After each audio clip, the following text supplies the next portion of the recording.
বৃষ্টিতে আমার মূলা শাকের জমি 14টা বেজে গেছে। 12টা 13টা কইলেও ভুল হবে।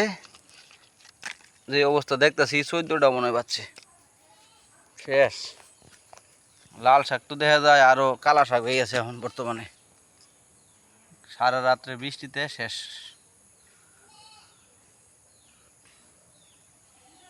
লাল শাক কালা শাক হয়ে গেছে গা, আর শশা আমার সালাদ হয়ে গেছে। বৃষ্টিতে শশা আমার সালাদ হয়ে গেছে। 3টা 4টা করে বেশি লাগাইছিলাম, একটা করে আছে এখনো বর্তমানে। কেদার জন্য যাইতে পারছি না, দেখাইতে পারছি না।